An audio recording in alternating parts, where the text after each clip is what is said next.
사도행전 8장 26절부터 마지막 40절까지 우리 한 목소리로 읽읍시다.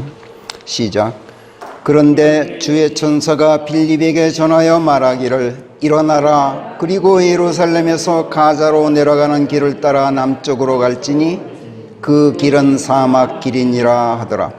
그래서 그가 일어나 떠났는데 보라, 한 에디오피아 사람이 있었으니 에디오피아인들의 여왕 칸다케 밑에서 그녀의 전 재산을 책임진 큰 벼슬아치 내시인 그가 하나님을 경배하러 예루살렘에 왔다가 돌아가는 길이었는데 자기 병거에 앉아 에사야 선지서를 읽고 있는 것이더라. 이때 성령께서 빌립에게 말씀하시기를 가까이 가서 이 병거에 올라 합석하라 하시더라. 그리하여 빌립이 그리로 달려가 그에게 가서 에사야 선지서를 읽는 소리를 듣고 묻기를 당신이 읽고 있는 것을 이해하시오 하니 그가 말하기를 어떤 사람이 나를 안내해 주지 않고서야 내가 어떻게 이해할 수 있겠소이까 하더라. 그리고 빌립이 병거에 올라 자기와 함께 합석하기를 간절히 바라더라. 그가 읽고 있던 성경 대목은 이것이었으니 곧 그가 도살장으로 가는 양처럼 끌려갔는데 양털 깎는 사람 앞에서 잠자코 있는 어린 양처럼 그가 그렇게 그의 입을 열지 않았도다. 그가 수욕을 당하고 있는데 그의 변론권이 박탈되었던 것인즉 그의 생명이 땅에서 박탈되었으니 누가 그의 세대를 선포하게 되리오 한 말씀이더라. 그 내시가 빌립에게 대답하여 말하기를 청컨대 그 선지자가 누구에 관하여 이것을 말하고 있는 것인지 가르쳐 주시오. 그 자신에 관해서요 아니면 다른 사람에 관해서요 하고 묻는 것이더라. 이때 빌립이 입을 열어 성경의 그 대목에서부터 시작하여 그에게 예수님을 전하였더라. 그리고 그들이 계속하던 중에 물이 있는 어떤 곳에 이르니 내시가 말하기를 보시오, 여기에 물이 있는데 내가 침례되는 것을 무엇이 맞겠소 하더라. 그러자 빌립이 말하기를 당신이 과연 마음을 다하여 믿는다면 그래도 좋소 하니 그가 대답하여 말하기를 예수 그리스도께서 하나님의 아들이심을 내가 믿나이다 하더라.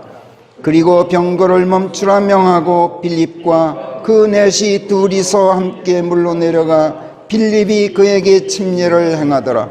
그리고 그들이 물 밖으로 올라왔는데 이때 주의 영께서 빌립을 낚아채 가셔서 그 내시가 더는 그를 볼 수 없게 되었는데 그가 기뻐하며 그의 길을 계속 가더라.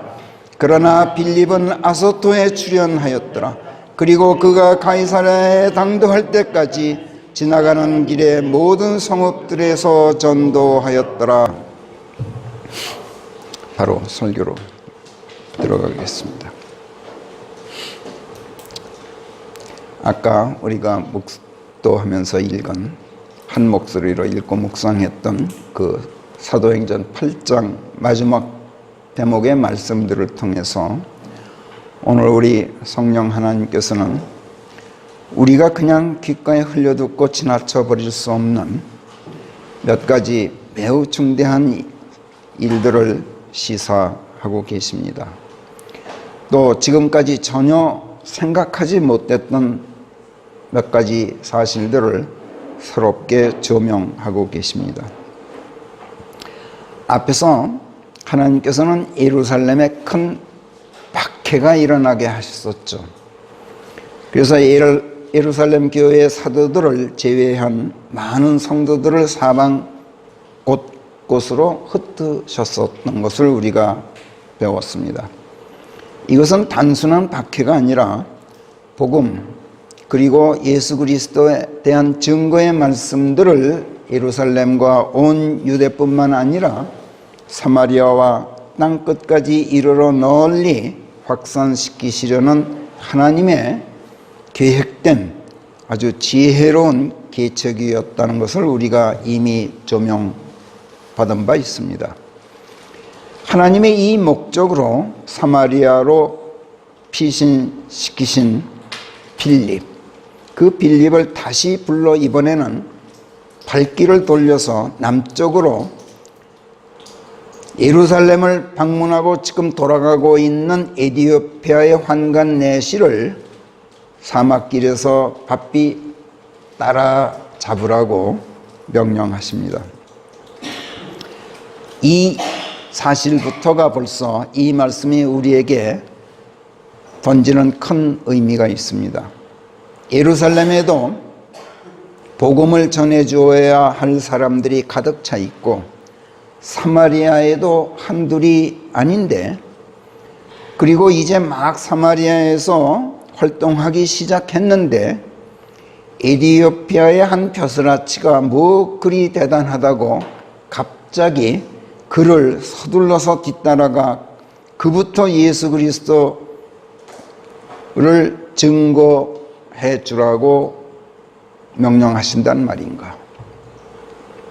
이것부터가 그렇게 가볍게 넘길 일이 아닌 걸 우리가 알게 됩니다. 그 다음 또 하나님을 경배하러 먼 길을 떠나 예루살렘으로까지 왔고 귀국길에 병거에 앉아 이사야 선지서를 읽고 있을 만큼 하나님을 섬기는 독실한 에티오피아의 환관 내시였는데, 그런데도 그가 사실은 아직도 구원받지 못한 사람이었다는 것. 그래서 빌립으로부터 복음을 듣고 나서야 회심하고 물침례로 비로소 복음에 대한 선한 양심의 응답을 하게 되었다는 사실. 이 또한 이 말씀이 의미하는 바가 여간 범상치가 않습니다. 그 다음 또 어떤 사람이 나를 안내해 주지 않고서야 내가 어떻게 이해할 수 있겠소이까 하고 토로했던 것처럼 성경은 하나님의 사람이 안내해 주지 않고서는 아무나 이해하고 깨달을 수 있는 책이 아닌 것을 우리가 알 수 있습니다. 또 누가 성경을 읽고 있는데 그런가 보다 하고 곁에서 그냥 보고만 있을 일이 아닌 걸 우리가 또 알게 됩니다. 성령께서는 빌립도로 그 내시의 병거에 올라 합석토록 하시고 당신이 읽고 있는 것을 이해하시오 하고 묻도록 하셔요. 구원의 기미가 보이면 그것을 확인하고 누가 성경을 읽더라도 구원받지 못한 것이 만약 발견된다면 그에게 그 성경 말씀을 설명해 주고 회심하고 또 구원받도록 적극적으로 안내할 책임이 우리 그리스도인들에게 있다는 거예요. 이것이 우리 그리스도인들의 사명이에요. 지하철 같은 데를 타면은 옆자리에 앉은 사람이 성경을 읽고 있는 경우가 자주 있어요. 그래서 저는 아주 노골적으로 이렇게 고개를 숙여서 같이 들여다봅니다. 뭘 읽고 있나 이 사람이. 그럼 어떤 사람은 뭐 이사야서를 읽고 있기도 하고 어떤 사람은 뭐 사복음서를 읽고 있기도 하고 뭐 그래요. 그럼 제가 물어요. 지금 이 빌립이 물었듯이 충분히 다 이해되시죠? 이런 식으로. 그러니까 이해하십니까? 라고 묻지 않고 잘 이해되시죠? 이런 식으로 물어요. 그럼 그 사람이 나를 쳐다봐요. 어떤 사람은 뭐 불쾌할 수도 있겠죠. 근데 저는 그런 거 따지질 않아요. 그리고 그 대목이, 그 부분이 많은 사람들이 잘못 알고 있을 법하다는 거를 제가 느끼면은 그 설명해 줘요 또. 근데 대부분 10명 중에 7, 8명은 굉장히 고맙게 수긍을 해요. 여러 번 체험해 봤어요. 할 수 없어요. 이게 우리들에게 주어진 사명이기 때문에. 이 또한 우리가 이 대목에서 가볍게 보고 넘길 수 있는 대목이 아닌 것을 알게 됩니다. 그 다음 또 빌립은 지금 유대 땅 북쪽 사마리아에 있어요.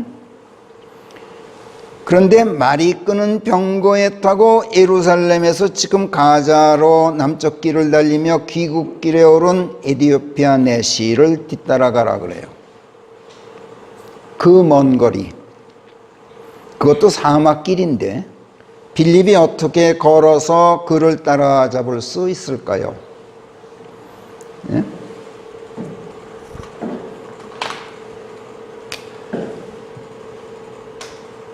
이게 지중해에 보면은 시돈이 있고 두로가 있고 카이사라가 있고 그 다음에 아소토라는데 그 다음에 가자가 여기쯤 있어요. 그럼 사해가 이렇게 있으면은 예루살렘이 있고 사마리아는 지금 이쪽이에요. 사마리아 지방은. 지금 빌립은 여기 있어요. 근데 지금 그 내시는 예루살렘에 들렸다가 가고 있는 중이에요. 가자를 향해서. 그러니까 여기쯤 왔다고 가정해 볼 때 여기 있는 빌립더러 여기 있는 내시를 따라잡으라는 거예요. 거리 계산해 보니까 좁게 사흘길이에요. 걸어서. 젠 걸음으로 가도. 근데 지금 이 내시는 에티오피아 그 재무 대신이죠. 병거를 타고 가 있어요. 말이 끄는. 도저히 따라갈 수가 없죠. 이 사람이 걸어간다 그래도 이미 사흘길이 간격이 떨어져 있어요. 근데 지금 병거를 타고 가요. 그럼 이 내시는 여기를 거쳐서 시나이 반도로 해서 홍해를 건너서 지금 에티오피아로 들어가야 돼요. 북아프리카에 있는. 그런데 하나님께서는 막무가내셔요. 따라잡으라는 거예요. 이 또한 의미하는 바가 매우 심장하다는 걸 우리가 알게 돼요. 그 다음 또 그 내시는 이사야서 선지서 말씀들 가운데서 공교롭게도 지금 그가 도살장으로 가는 양처럼 끌려갔는데, 물론 예수님을 지칭하는 거죠. 양털 깎는 사람 앞에서 잠자코 있는 어린 양처럼 그가 그렇게 그의 입을 열지 않았도다. 그가 수욕을 당하고 있는데 그런데도 그의 변론권이 박탈되었던 것이다. 그러니 그의 생명이 땅에서 박탈되었으니 누가 그의 세대를 선포하게 되리요 하고 말씀하는 이사야서 53장 말씀이에요. 이사야서 53장 8절 9절. 예수님께서는 터무니없는 죄목으로 유대인 종교인들에게 기소당했죠. 그리고 이방인 권력자에게 재판을 받는 아주 억울하고도 치욕적인 수모를 당하셨어요. 그러나 그런데도 항변 한마디 하지 않고 잠잠하셨어요. 하나님의 명령에 절대적인 순종을 보이셨을 뿐 당신의 억울함이라든지 고통에 대해서 일체 호소하거나 항변하지 않으셨던 거예요. 변론권이 박탈되었다고 설명을 해요. 하나님께서 전혀 거기에 대해서 항변하거나 호소하지 못하게 하셨어요. 이 대목을 이 에티오피아의 재무대신이 읽고 있어요. 지금 성령께서는 그 이방인에게 예수님의 이 절대적인 순종을 보여주고 계신 거예요. 그리고 그에게 접근시키시는 빌립에게도 똑같이 예수님의 그 절대적인 순종을 되새기도록 이렇게 좀 하고 계신 거예요. 이것이 우리에게 의미하는 바 또한 결코 가볍다 할 수가 없겠죠. 그 다음 또 그 내시가 빌립으로부터 자기가 읽고 있던 이사야 선지서의 성경 말씀에 대한 설명과 예수님에 대한 증거를 듣고 나서 물침례로 침례되기를 바랐는데 빌립이 이에 대해서 뭐라 그랬습니까? 당신이 과연 마음을 다해서 믿는다면 그래도 좋소 하고 대답해요. 이것은 그야말로 물 몇 방울 사람 머리에 똑똑 떨어뜨려주는 이른바 세례 의식을 치른 뒤에 구원받았다고 제멋대로 선포하는 기독교라는 이름에 아주 무책임하고 방자한 종교 집단 사람들이 참으로 곰곰이 생각해 둬야 될 그런 대목이에요. 아주 심각하게 반성해야 할 그런 대목이 아닐 수 없어요. 물침례는 구원에 이르는 수단이 아니라 회심하게 되는 수단도 되지 못해요. 물침례 자체는. 물침례는 예수님께서 하나님의 아들이심을 마음을 다하여 믿고, 빌립의 설명대로 마음을 다하여 믿고 회심하고 나서 그 회심한 사람이 그것을 고백하고 그것을 또 증명해 보이는 수단에 지나지 않고, 또 침례를 행하는 사람 입장에서 보면 하나님을 대신해서 그의 고백을 확인해주고 수용하는 그런 종교의식이지 곧바로 그 자체로 구원으로 통하는 길은 아니란 얘기예요. 그런데 보면 뭐예요? 기독교라는 이름의 종교에서 세례 행하고서 구원받았다고 목사가 선언해요.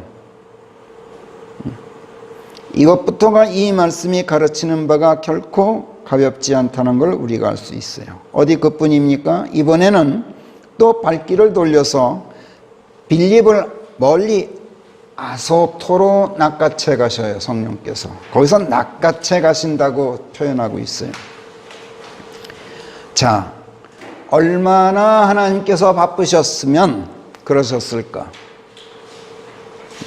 그냥 보내셔도 될 텐데 낚아채 가실 만큼 하나님께서 바삐 움직이셔요. 이것 또한 우리가 눈여겨보고 마음에 깊이 새겨야 할 대목이에요. 하나님께서는 우리가 생각하는 것처럼 느긋하고 잠잠하지가 않으셔요. 하나님께서는 바쁘셔요. 하나님께서는 서둘고 계셔요. 그런데 우리는 바삐 서두시는 그분의 발걸음 소리를 전혀 듣지 못해. 그래서 우리도 덩달아서 느긋하게 잠자고 있어요. 성령께서는 오늘 이런 우리들을 깨워 일으키시고 바삐 움직이시는 하나님의 발걸음 소리에 귀를 기울이게 하십니다. 이처럼 우리가 지금까지 별로 주목하지 못했고 그냥 귓가로 흘려듣고 지나쳤던 사도행전 8장의 이 대목 속에 지금 보았듯이 결코 그래서는 안 되는 중대한 사실들이 적어도 8, 9가지는 들어있다는 걸 오늘 새롭게 우리가 조명받게 돼요. 이것을 오늘 성령께서 우리에게 일깨워주고 계시요. 자, 구약 성경에서 에티오피아인들은 이방신을 섬기는 이교도들로서 하나님과 이스라엘에 대해서 적대적이었던 것으로 이집트와 함께 버금가는 그런 적대 국가예요. 그래서 유대인들은 에티오피아인들과 상종하는 것을 금기로 삼았어요.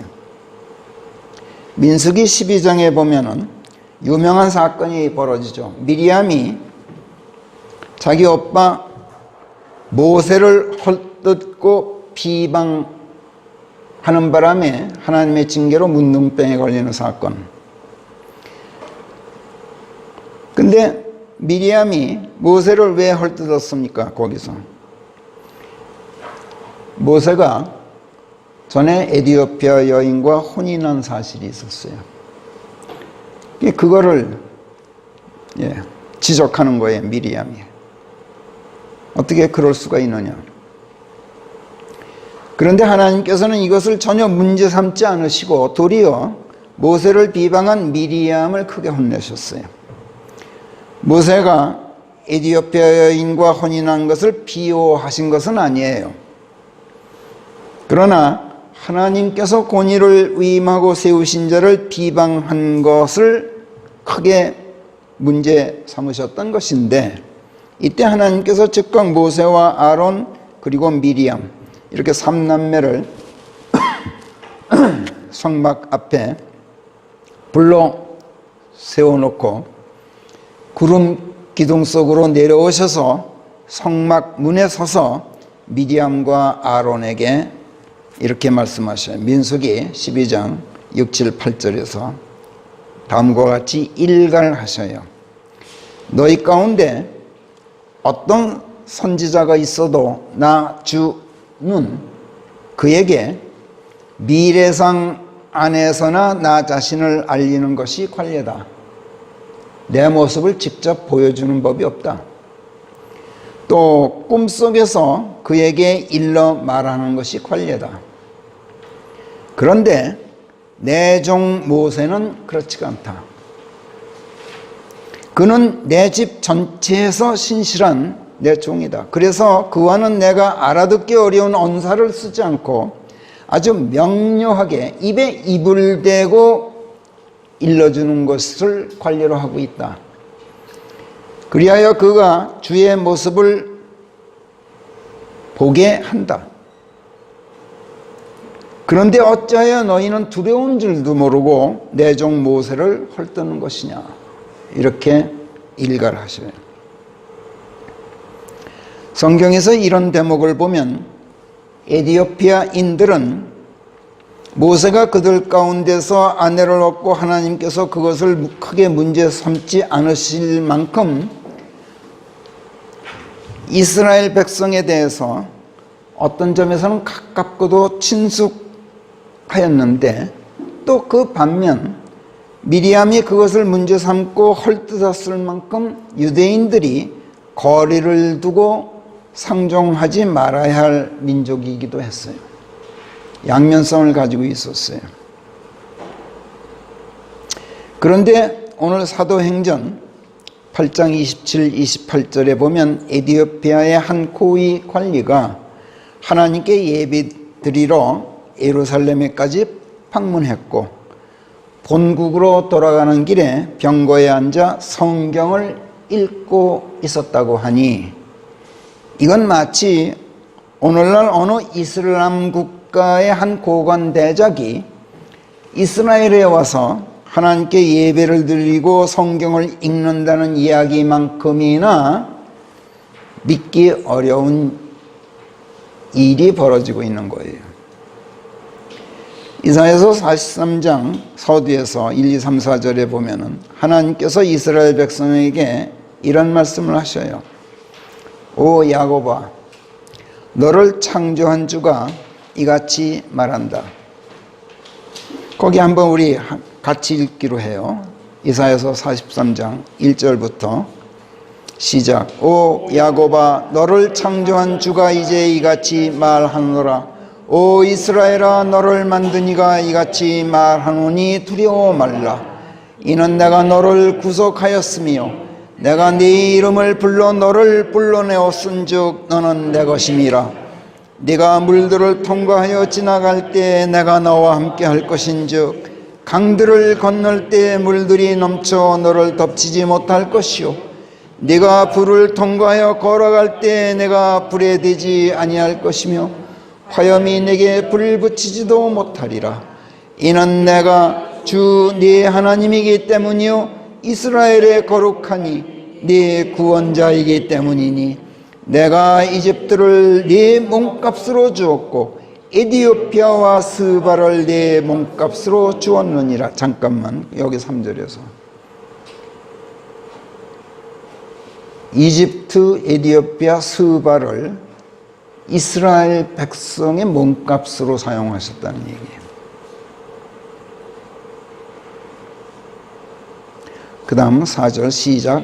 네가 내 목전에 고귀하였고 네가 지금까지 존귀하였나니 내가 너를 사랑해 왔느니라. 그러므로 내가 네 값으로 사람들을 내주겠나니 네 생명의 대가로 백성을 내주리라. 예. 바빌론 제국이 이스라엘 백성을 포로로 붙잡아 갔었죠. 그리고 미처 그들을 귀한 석방시키고 놓아 보내지 못한 가운데 느부갓네살이 죽고 또 그 후대가 그냥 멸망당하고 말았어요. 페르시아한테. 그러니까 이스라엘 백성은, 포로로 잡혀와 있는 이스라엘 백성은 이제 페르시아 제국의 손으로 넘어갔어요.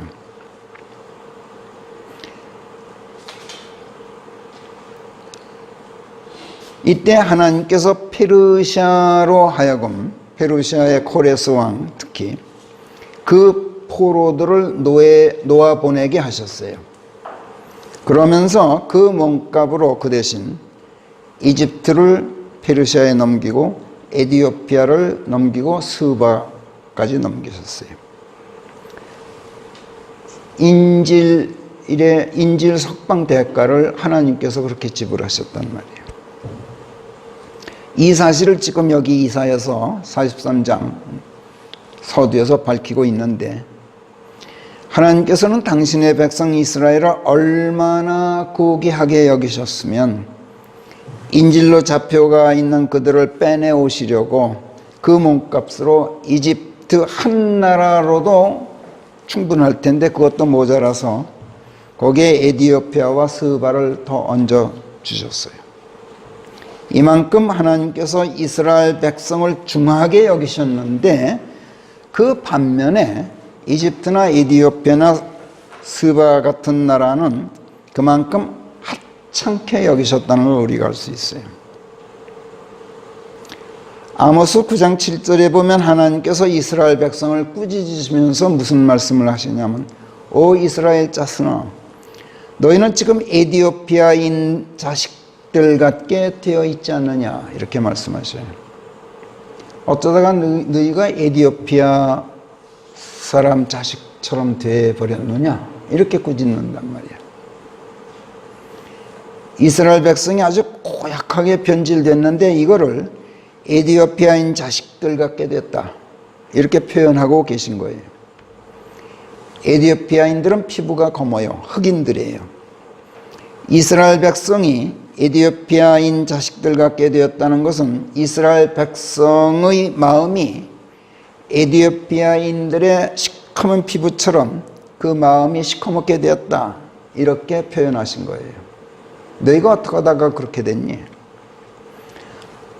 창세기에 보면 노아에게 세 아들이 있었죠. 셈과 야벳과 함, 이렇게 세 아들이 있었어요. 그리고 그중 막내인 함이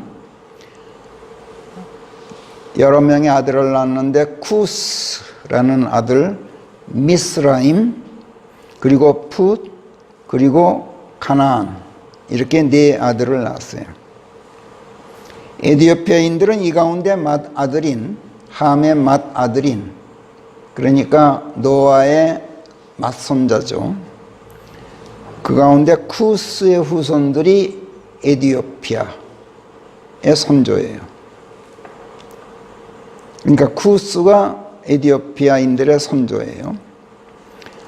창세기 10장 8절 9절에 보면 쿠스가 님롯을 낳았다, 이런 대목이 나와요. 그리고 그 님롯이 지상에서 최초의 강자가 되었으며 또 그가 주 앞에서 힘센 사냥꾼이었다, 이런 연유로 힘센 자를 보면 주 앞에서 힘센 사냥꾼 님롯과 같다는 말이 있게 되었다, 이렇게 쓰고 있어요. 님롯과 같은 힘센 자가 그들 가운데 나온 것을 보면 에디오피아인들은 다른 족속에 비해서 힘이 장사였던 족속이었음을 우리가 알 수 있는데, 아닌 게 아니라 에디오피아인들은 성경에서 매우 호전적이고 아주 완강한 족속으로 자주 묘사돼요. 게다가 피부색까지 색감해요. 그래서 더더욱 그 완강한 모습이 강한 인상을 풍기는 그런 족속이었어요. 그들의 조상인 함이라는 말 자체가 블랙이란 뜻이에요. 검다, 이런 뜻인데, 함의 자손들 중 유독 쿠스만 흑인이었어요. 나머지는 미스라임과 풋 그리고 가나안은 피부가 가무잡잡하긴 했어요. 영어로 더스키 하다 그러는데 그렇긴 했는데 흑인들은 아니었어요. 유독 쿠스의 후손들만 새카만 흑인 족속이 되었어요. 이집트인들은 이 함의 아들들 가운데 미스라임의 후손으로 알려져 있어요. 그 다음에 풋은 리비아인들의 조상. 그 다음에 카나안은 이제 여러 족속이 나오죠. 근데 이들은 보면 우리가 지금 보듯이 가무잡잡해요. 근데 흑인들은 아니에요. 구약 성경에 보면 이집트를 일컬어서 함이라고 부를 때가 굉장히 많아요. 예를 들면 출애굽기 당시 하나님께서 이집트에 재앙을 보내셨던 것을 두고 이집트 내의 모든 첫 태생을 쳤다 이렇게 말씀하신 다음에 함의 장막 내에서 으뜸가는 힘을 꺾으셨다 이렇게 쓰고 있어요. 그러니까 이집트를 함으로 바꿔서 말하고 있는 거죠. 이게 시편 78편 51절 말씀이에요. 그 다음에 시편 105편 26, 27절 보면은 그분께서 당신의 종 모세와 당신께서 택하여 두신 아론을 보내셨다. 이들이 그들 가운데서 그분의 표적들을 보이고 함의 땅에서 이집트 땅에서를 함의 땅에서 이적들을 보였다 이렇게 쓰고 있어요. 그러니까 함의 맏아들은 쿠스, 둘째가 미스라임, 그리고 이 미스라임이 이집트의 조상이 되었는데 그 함의 네 아들 가운데서 가장 강대한 세계 제국이 된 게 이집트였어요. 그래서 그 함의 자손을 대표하는 그런 왕국이 되었기 때문에 이집트를 일컬어서 함이라고 바꿔 쓰는 경우가 있게 된 걸 우리가 알 수 있어요. 근데 함이란 말은 블랙, 검다는 뜻인데 이집트 사람은 우리네나 뭐 비슷해요. 그냥 가무잡잡하지 흑인들이 아니에요. 근데 쿠스는 새카매요. 에티오피아인들은. 그래서 더 그들의 그 호전적이고 사납고 용맹하고 완강해 보이는 그 모습을 더욱더 강렬하게 그 피부색이 나타내요. 그래서 하나님께서 에티오피아인들 너희가 어떻게 하다 에티오피안 자식들처럼 됐느냐라는 이 말씀은 어떻게 너희가 이렇게 새카매졌느냐 이렇게 빗대어서 말씀하셨던 거예요. 게다가 또 그 호전적이고 용맹스러움 게다가 피부색까지 검어서 그 검은 얼룩점으로 뒤덮인 표범처럼 사나운 것으로 또 빗대어서 말씀하시는 경우가 있어요. 표범의 얼룩점. 근데 표범의 얼룩점은 바뀔 수가 없죠. 아무리 뭐 씻는다고 해서 그게 없어지거나 그런 게 아니죠. 그것처럼 에티오피아의 그 검은색 피부 바꿀 수가 없어. 이처럼 표범의 얼룩점에 빗대서 그들의 악하고 사납고 완강한 그 성격이 표범의 검은 얼룩점이 지워질 수 없는 것 같다고 자주 묘사되는데 성경에서 이번에는 이스라엘 백성이 또 그처럼 완악해져서 이스라엘 백성을 또 에티오피아인들에게 빗대어서 예레미야서 13장 23절에서 이렇게 말씀해요. 에티오피아인이 그의 피부를 바꿀 수 있으며 표범이 그의 얼룩점들을 바꿀 수 있느냐? 못 바꾸지. 그렇다면 너희가 지금 악을 행하는데 이골이 났는데 너희가 이골이 나버렸으니 선을 행할 수가 있겠느냐. 만약 바뀌어서 너희가 선을 행할 수 있게 된다면 표범의 얼룩점도 다 없앨 수 있어야 될 거 아니냐, 이런 말씀이야. 표범이 그의 얼룩점들을 바꿀 수 없듯이 에디오피아인들도 그 피부색을 바꿀 수가 없어. 이처럼 이스라엘 백성이 완악해진 것도 아주 이골이 났기 때문에 하나님께서 손을 쓰시고 비상조치를 취하시지 않고는 이스라엘 백성이 그들 스스로의 힘으로는 도저히 이건 개과천선이 안 된다. 지금 그 말씀이야. 그러니까 불가능하다는 뜻이 아니라 내가 손을 써야 된다. 지금 그렇게 말씀하고 계신 거예요.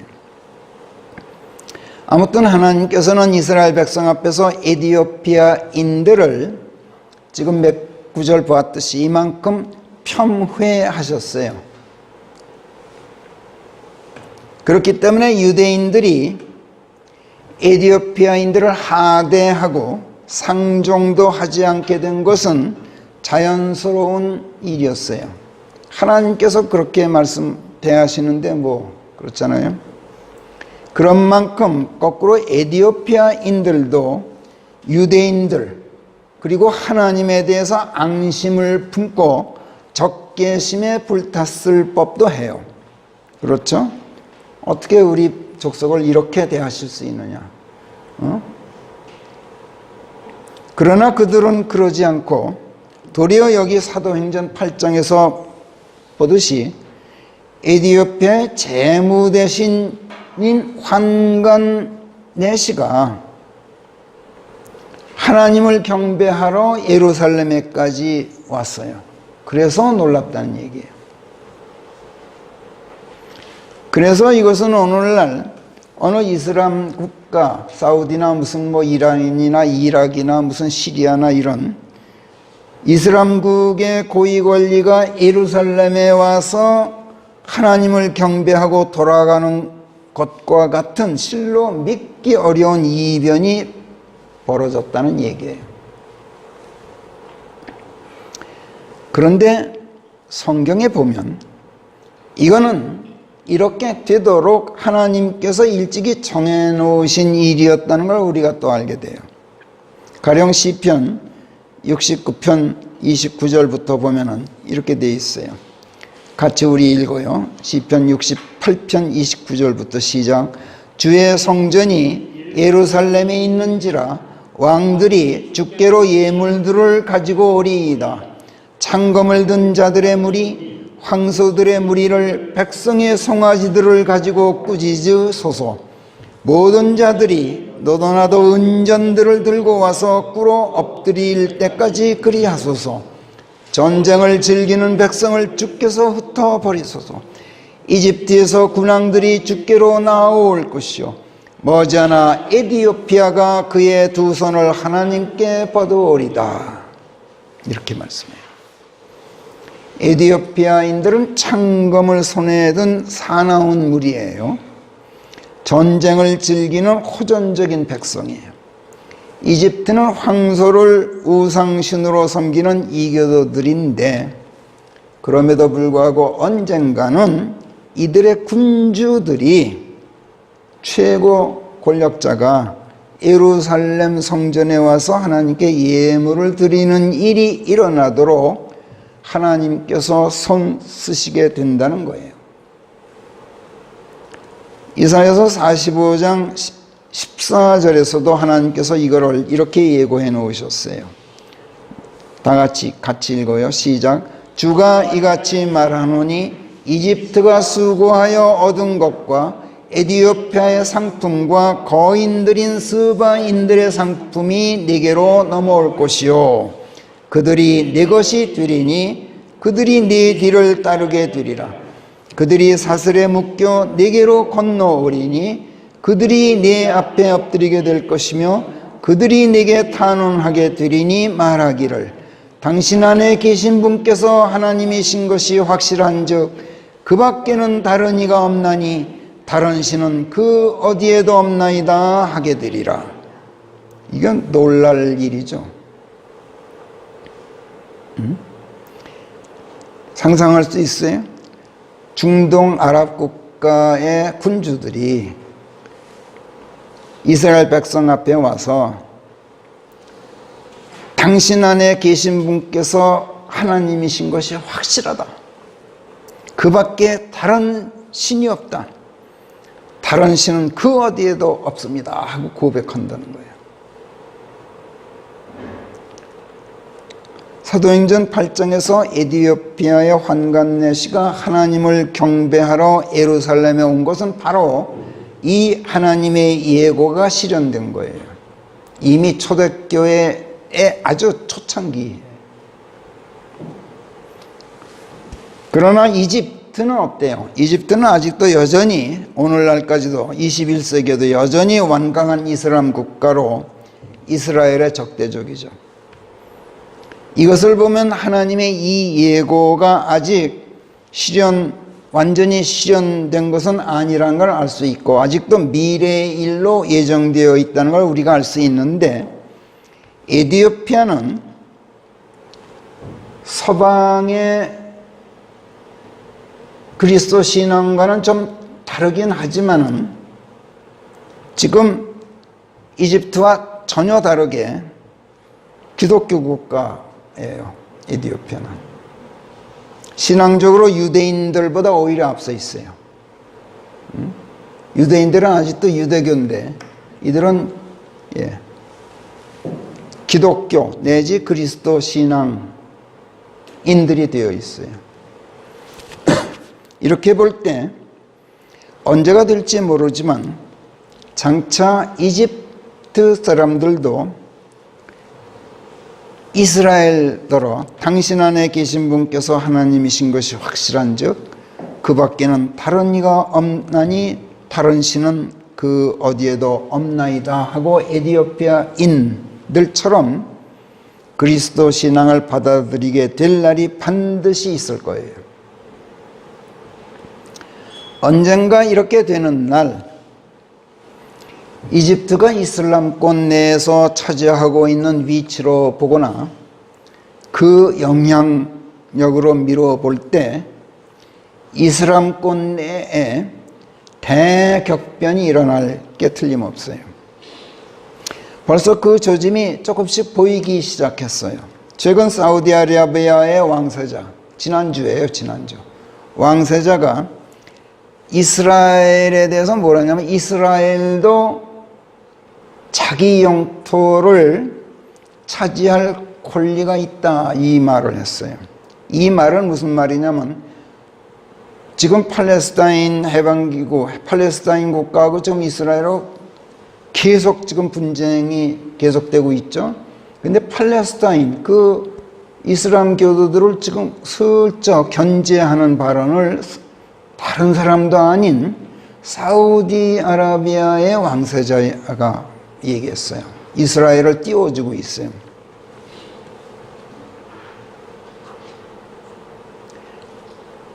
그래서 아주 팔레스타인을 위시한 이슬람권 내 지금 큰 소용돌이를 일으키고 있어요. 이슬람 국가들이 하나님을 경배하게 된다는 것은 아무리 봐도 현재의 추세로는 실현성이 희박해 보여서 믿기가 어려워요. 그러나 하나님께서 하고자 하시면 무슨 일인들 못하시겠어요? 하나님의 백성으로 택함받은 이스라엘이 하나님께서 당신의 백성으로 선택하신 이 이스라엘 민족이 회개하고 하나님께로 발길을 돌려 예수께서 하나님의 아들이심을 인정하고 그분을 구주로 영접하는 참된 그리스도 신앙으로 구원받게 될 날이 반드시 언젠가 있을 텐데, 이것을 앞당기기 위해서는 하나님께서 당신의 백성이 아닌 다른 백성, 당신의 백성으로 먼저 만들어 놓고 이스라엘을 자극하도록 돼 있어요. 그래서 그들 안에서 분노와 질투를 일으키겠다고 하나님께서 일찍이 다짐해 두셨던 걸 우리가 성경에서 읽어요. 로마서 10장 대표적인 데가 19절, 20절, 21절 우리 한번 같이 읽어요. 로마서 10장 19절부터 시작. 그러나 내가 묻건대 이스라엘이 알지 못하였느냐? 우선 모세가 말씀하나니 백성이 아닌 자들을 가지고 내가 너희를 자극하여 질투하게 하겠고 어리석은 민족을 가지고 내가 너희를 분노케 하리라 하느니라.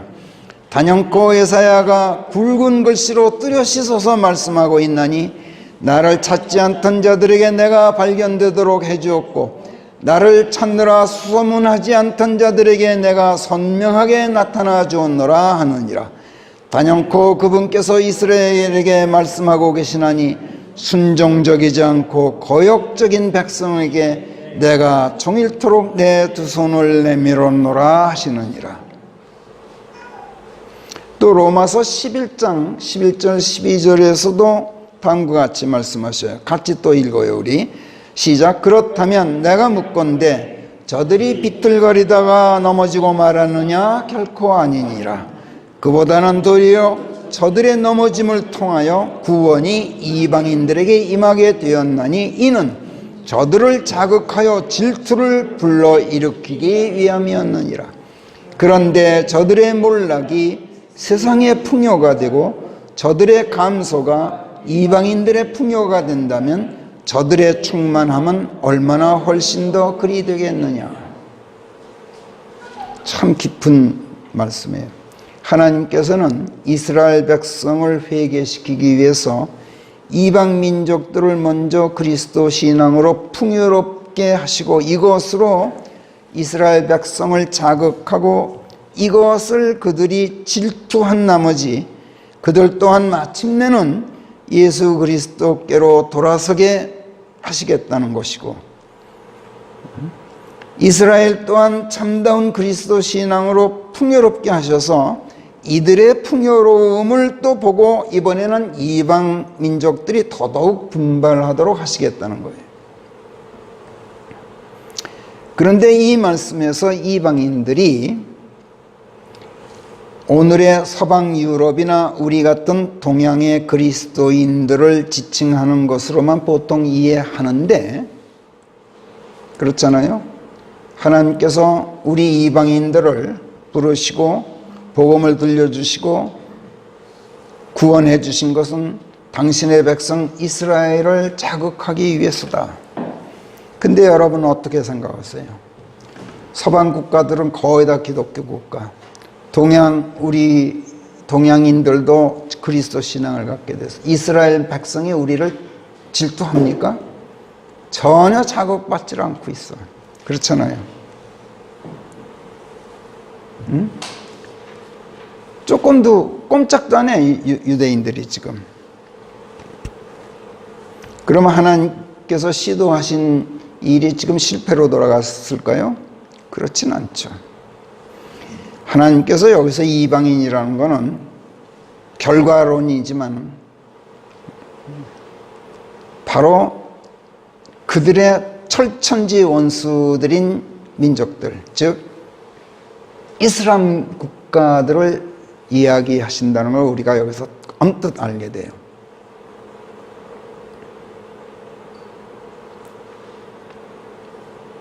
사실 앞에서 봤지만은 시편 68편 29, 30, 31절 또는 이사야서 45장 14절 말씀을 보면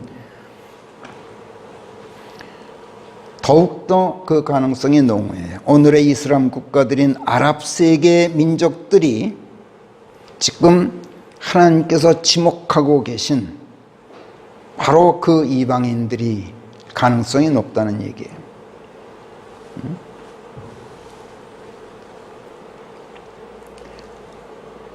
만약 지금 아랍권의 이슬람 민족들이 그리스도 신앙을 갖게 되었다고 봅시다. 이건 전혀 이야기가 달라요. 이슬람 민족이 복음화됐어. 그러면 유대인들이 받는 충격은 어마어마할 거예요.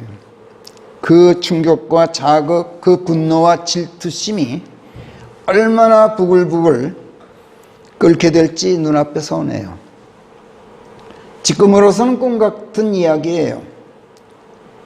그러나 만약 이집트나 팔레스타인 사람들이나 이란, 이라크, 시리아, 무슨 레바논, 사우디아라비아 같은 회교국 사람들이 그리스도인들이 되어서 유대인들을 가르쳐서 아니 너희는 대체 뭘 하고 있는 거야? 라고 말한다면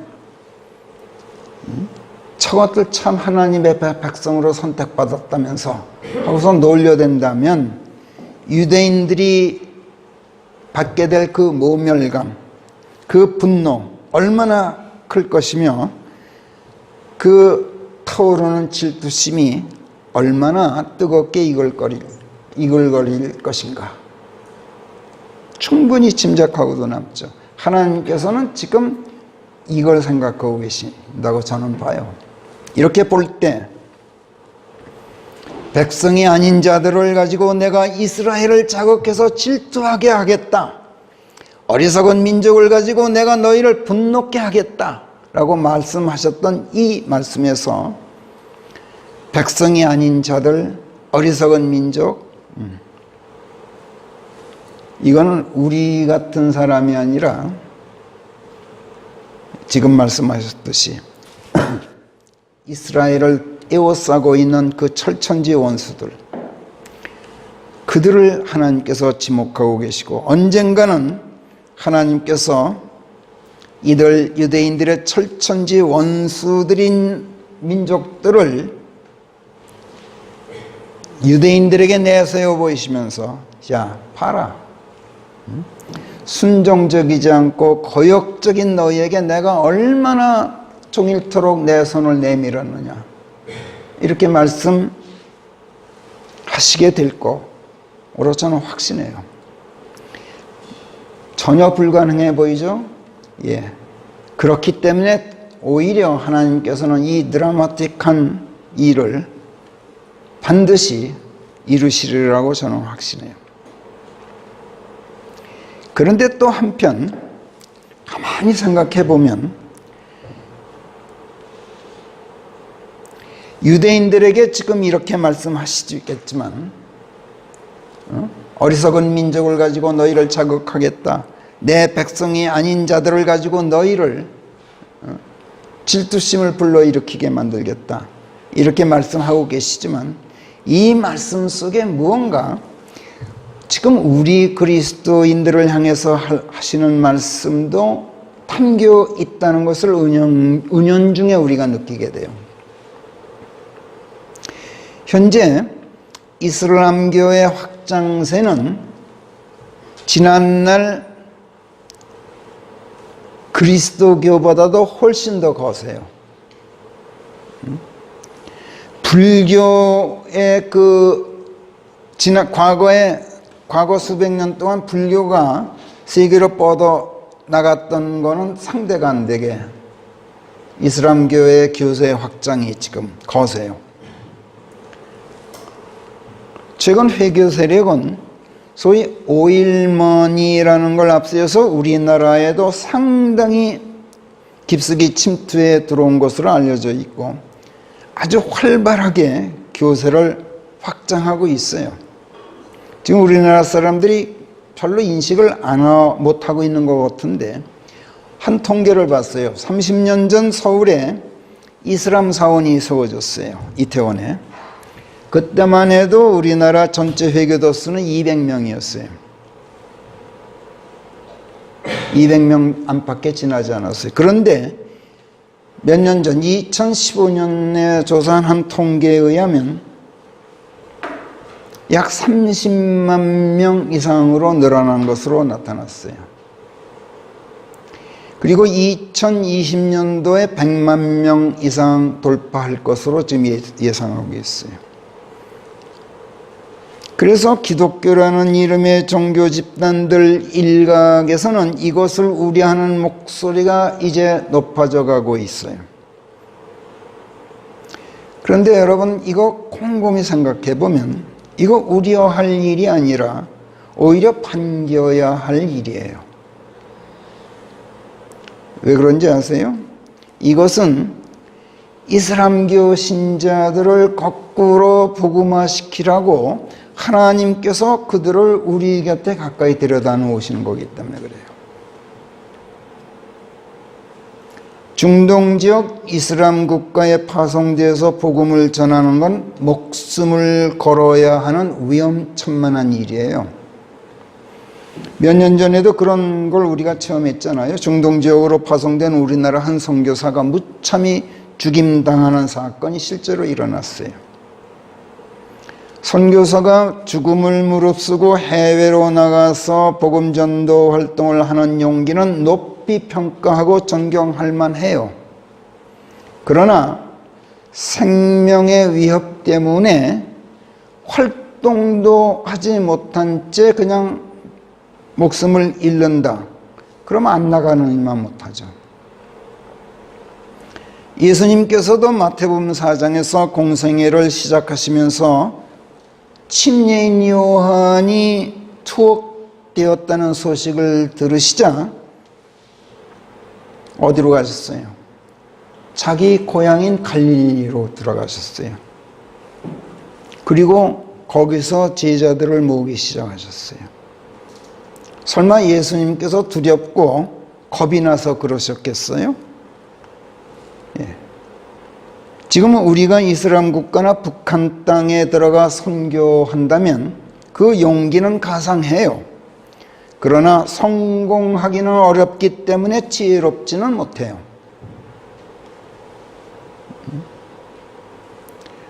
예수님께서 제자들을 파송하실 때 양같이 순하고 뱀같이 지혜로우라고 그러셨죠. 그런데 우리나라에서 이슬람 교도들에게 선교를 한다. 이거는 절대로 안전하죠. 하나님께서는 그래서 지금 이슬람 교도들에게 복음을 들려주고 그리스도께로 인도할 수 있는 보다 안전하고 아주 효과적인 선교의 기회를 우리에게 열어주고 계신 거. 저는 그렇게 봐요. 당신의 백성 이스라엘 민족을 자극하고 그들에게 질투심을 불러일으켜서 그들로 하여금 발길을 돌리게 하기 위해서는 이슬람 교도들을 어떻게든 복음화시켜야 되겠는데 가만히 보니까 대한민국 같은 데로 이슬람 교도들을 많이 보내는 게 아주 좋은 방법인 것 같아. 하나님께서 보시기에. 그래서 백성이 아닌 자들을 내가 이스라엘을 자극하여 백성이 아닌 자들을 가지고 내가 이스라엘을 자극하겠다. 어리석은 민족을 가지고 내가 너희로 질투케 하고 분노를 일으키겠다 하시는 이 말씀은 유대인들에게 하시는 말씀이라기보다 지금 우리에게 던지는 말씀으로 받아들여야 하지 않을까 하는 생각을 강하게 하게 돼요. 에티오피아의 권력자인 고위 관리를 예루살렘으로 불러들이시고 사도행전 8장에서 그가 아직 가자로 내려가는 유대 땅에 있을 때 성령께서 빌립으로 하여금 그에게 달려가서 복음을 전하도록 하신 것. 이것은 빌립이 안전한 선교의 기회를 놓치지 않도록 하나님께서 배려하신 것. 하나님께서 서둘러서 손을 쓰신 것. 이렇게 저는 해석한단 말이에요. 야, 지금 에티오피아의 재무대신이 예루살렘에 다녀갔는데 제가 지금 구원받지 못했어. 너 빨리 달려가서 복음 전해라. 사도행전 1장 8절에서 예수님께서 선교의 사명을 주시면서 뭐라 그랬어요? 성령께서 너희에 임하여 계신 뒤에는 너희가 권능을 받게 되리니 그러면 예루살렘과 온 유대뿐만 아니라 사마리아와 땅 끝자락까지 너희가 나에게 증인들이 되어주게 될 것이다. 이 말씀을 그리스도인들이라고 자처하는 거의 모든 사람들이 다 기억하고 있어요. 여러분도 잘 기억하고 계시죠? 선교 활동을 한다면서 위험을 무릅쓰고 멀리 땅 끝으로 멀리 갈 생각 말고 지금 이 말씀 사도행전 1장 8장 우선 너희가 살고 있는 예루살렘 거기서부터 시작하라는 거예요. 그 다음에 너희 땅인 유대 땅 거기서 복음을 전하고 그 다음에 이웃 고장인 사마리아로 넓히고 활동 범위를 그런 다음 땅끝까지 세계 만방 방방곡곡까지 확장해 나갈 것을 공고하신 말씀이에요. 예루살렘과 온 유대, 그 다음 사마리아, 그 다음에 땅끝까지. 그런데 거꾸로 지금 선교 활동한다는 사람들이 자기 동네에서는 안 하고 멀리 뭐 러시아로도 가고 뭐 중동에 가서 죽기도 하고 우선 먼 땅끝부터 시작을 해. 거꾸로 지혜롭지 못한 거예요. 하나님께서는 하나님의 왕국 영역을 확장해 나가는 데에 기묘하다고 생각되는 사람들이 있으면, 다시 말해서 사우디 왕세자를 그리스도인으로 바꾼다? 그러면 이건 뭐 어마어마한 영향력을 발휘하겠죠. 그게 꼭 필요하고 찬스가 되었다고 생각되시면, 그런데 그렇게 하기가 아주 생명의 위협이 되는 나라로 들어가서 해야 되는 그런 리스크가 있다고 생각되면 하나님께서는 어떻게 하시느냐? 그 사람을 쏙 데려다가 서울에다 데려다 놓으셔요. 위험한 곳으로 보내지 않으시고 거기서 안전한 곳에 데려다 놓으신단 말이에요. 그들을 우리 가까이 데려다 놓으시고 안전한 선교의 기회를 열어주셔요. 우리나라에는 동남아 지역의 이교도들을 지금 많이 보내주고 계시죠. 뭐 베트남이니 라오스니 무슨 캄보디아니 뭐 이런 나라들. 이거 불교를 그 나라 사람들 거의 다 불교 신자들이나 힌두교나 이슬람교 같은 종교를 국교로 삼다시피 하는 나라 사람들이에요. 그 사람들 이 땅에 데려다 놓으신 건 그 사람들 복음화 시키라고 보내시는 거고, 그들을 우리 가까이 데려다 놓고 우리 손에 하나님께서 그들을 맡기고 계신 거예요. 근데 누구도 그렇게 생각을 못하는 것 같아.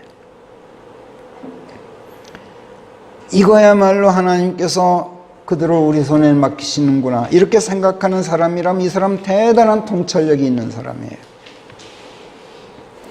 또 요즘 남녘 땅에는 소위 탈북자들이 어느새 수만 명, 3만 명이 훨씬 넘어섰어요. 이거 뭘 말할까요? 이것 또한 김일성을 신격화시켜놓고 그의 동상에 참배시키는 우상 종교가 일상화돼버린 그 북녘 땅, 그곳 사람들을 회심시키고 예수님께로 발길을 돌리게 하실 목적으로 그 땅 사람들을 우리 곁에 데려다 놓으시고 그들을 우리 손에 맡기시는 것이라고 생각한다면, 이렇게 생각하는 사람은 하나님의 기쁘신 뜻을 헤아릴 줄 아는 통찰력이 있는 사람이라고 저는 봐요. 여러분들도 그렇게 생각하실 거예요. 또 실제로 지금 탈북자들이 많이 그리스도인들로 바뀐 걸 우리가 알고 있어요. 이 사람들 장차 남북 통일되면 북한 땅 복음화 시키는데 이 사람들이 하나님께서 굉장히 유용하게 쓸 일꾼들이 될 거예요. 지금 빌립으로 하여금 에디오피아 황관 내시를 서둘러 만나보게 하신 것도 바로 이것이었어요. 에디오피아인들의 복음화를 위한 중대한 사명을 하나님께서 지금 빌립에게 맡기셨던 거예요. 그러면서도 빌립을 그 나라로 파송하지 않고 그 나라에서 큰 영향력을 가진 그 나라 대신을 먼저 안전한 예루살렘 가까이로 불러들이시고 그가 유대 땅을 벗어나기 전에 서둘러서 안전한 선교의 기회를 빌립에게 열어주시고 그 에디오피아인을 빌립의 손에 서둘러서 맡기셨어요.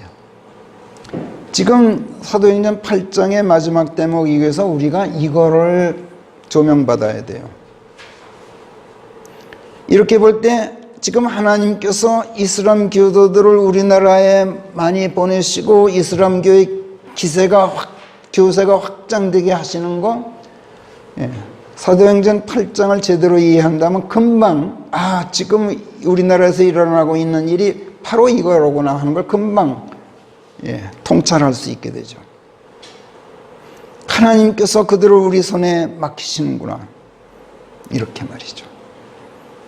이렇게 말하면 혹자는 아니 같이 사는 내 백성 내 동포도 복음화시키지 못한 마당에 아니 내 식구들도 아직 다 복음화시키지 못하고 있는 처지인데 내 동포 내 식구들은 놔두고 무슨 이슬람 교도들이 국내에 많이 들어와 활동하고 있다고 해서 또 이들을 통해서 우리나라 내국인들이 이슬람화 되고 있다고 해서 이들부터 신경 쓰란 말이냐 하고 이의를 제기할 사람도 없지 않을 거예요. 근데 이건 문제가 달라요. 이슬람 신자들을 복음화시킨다는 건 하나님의 특별한 목적이 있어요. 물론 내 나라, 내 동포, 내 식구들부터 복음화시키는 일 매우 중요하고도 시급한 게 사실이죠. 그러나 그렇게 하지 못했다 해서 하나님께서 우리 곁에 보내신 이교도들을 모른 채 할 수는 없잖아요. 우리가 하나님께서 다른 목적이 있다고 지금. 뿐만 아니라 하나님께서 그들을 우리 곁으로 보내시는 데에는 그들을 통해서 이스라엘을 자극하고 질투심이 생기게 해서 유대인들을 회심시키고자 하시는 이 특별한 이유, 이 이유가 있기 때문에 이들에게 복음을 전하는 일, 이슬람 교도들을 복음화시키는 일, 이거는 우리 내국인들에게 복음을 전하는 일과는 별개의 문제란 말이에요. 이스라엘은 하나님의 백성으로 택함받은 특별한 민족이에요. 그럼에도 불구하고 그들은 하나님의 아들 예수 그리스도를 구주로 영접하기를 거부하는 아주 완악한 백성이 됐어요. 이들을 회심시키고 이들을 복음화시키는 일은 하나님께서 보실 때 그 의미가 아주 특별해요. 어떤 점에서 특별할까요? 저는 그리스도의 재림과 직결되는 문제라고 생각해요. 이게. 그러기 위해서 하나님께서는 이교도들 중에서도 이스라엘의 철천지 원수들인 자들을 가지고 유대인들을 자극해서 유대인들이 모멸감 느끼게 하고 분노와 질투심이 생긴 나머지 얼른 발길을 돌리고 하나님께로 돌아와서 복음에 순종토록 하시려는 하나님의 계획. 여기에는 우리가 알지 못하는 아주 특별한 의미가 있다는 걸 우리가 깨달아야 돼요. 이것은 필시 예수 그리스도의 재림 시기와 밀접한 관련이 있을지 몰라요. 또 어쩌면 이것은 곧 닥칠 대환란 시대 말미에 동방의 2억 군대가 이스라엘에 들이닥치게 돼 있는데, 이때 이스라엘이 승리토록 하시려는 하나님의 계획과 밀접한 관련이 있는지도 몰라요. 이스라엘이 복음화되지 않으면 대환란 때 그런 일이 벌어진다고 하면 이거는 절대로 승리 못하게 돼 있어요. 왜? 하나님께서 돕질 않으시니까. 아무튼 여기에는 하나님의 아주 특별한 계획이 연관되어 있는 것만은 분명해요. 이것을 안다면 이슬람 교도들을 회심시키는 일은 내 동포, 내 식구들을 복음화시키는 일과 성격이 다르고 의미가 다르고 또 가치가 달라요. 전혀 별개의 문제라는 걸 우리가 알게 돼요. 비단 이슬람 교도들이 아니더라도 회심시키는 일이 매우 기묘하고 시급하다고 하나님께서 생각하시는 사람들이 있으면, 또 이것이 긴박하다고 생각하시면 하나님께서는 그들을 우리 곁으로 보내신다는 것, 우리 손에 그들을 맡기신다는 걸 우리가 항상 유념하고 있어야 돼요. 이것을 오늘 성령께서 사도행전 8장에서 빌립을 통해서 우리에게 조명해 주시고, 하나님께서 바삐 움직이시는 모습을 우리에게 보여주고 계셔요. 자, 에티오피아의 환관넷이 재무 대신 자리에 앉아있는 사람이 경배차 예루살렘에 왔다가 귀국길에 있어요. 그 높은 벼슬에 앉아있는 인물이었으니까 에티오피아의 왕궁이 있는 도성에 살고 있었겠죠. 아디스 아바바, 그렇죠? 거기서 예루살렘까지는 서울에서 부산까지 거리의 2배가 넘어요. 게다가 거기서 예루살렘까지 오자면 홍해 건너야 되고 시나이 반도 사막길을 거쳐야 되고, 그래서 병거를 몰고 직진해 오더라도 계산해 보니까 닷새에서 일주일 걸려요. 그런 먼 길이에요. 이 멀고도 황량한 길을 마다않고 병거에 올라 여러 날을 달려서 하나님을 경배하러 예루살렘 성전까지 찾아왔으니 그는 적어도 이교도가 아니었다는 얘기예요. 하나님을 섬기는 독실한 신앙인들 중에서도 타의 추종을 불허하는 대단한 열정을 가진 인물이었음이 분명해요. 그러나 그렇다고 해서 그가 구원받고 거듭난 그리스도인이었느냐 하면 또 그게 아니야. 그는 자기가 읽고 있던 이사야 선지서 말씀들 중에서 예수 그리스도에 대해서 예언한 부분에서 그게 무슨 말씀인지 이해하지 못하고 있다가 빌립으로부터 설명을 듣고 그분이 하나님의 아들이시라는 것을 처음 알고 그분에 대한 빌립의 증거를 통해서 처음으로 복음을 듣게 된 결과 비로소 회심하고 물침례로 그 회심을 간증했던 사람이에요. 그러니까 구원 아직 받았다는